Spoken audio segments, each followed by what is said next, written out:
Hey guys, so as you've seen by the title, I am doing a twist out on my cruise. This is the last night, and tomorrow I want to wear a twist out going back home.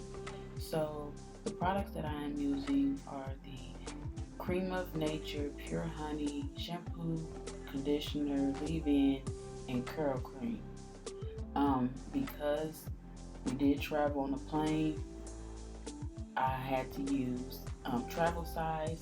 My sister let me use her shampoo and conditioner because I recently just had braids. I took them down. So these are the products that I'm using, and it is literally little to nothing that I put in my hair. I also added my oil that I packed, and that was grapeseed oil and avocado oil. Yeah, so if you like this video, if you think this twist out was decent on very little to no product, please give it a thumbs up and thanks so much for watching. Bye guys.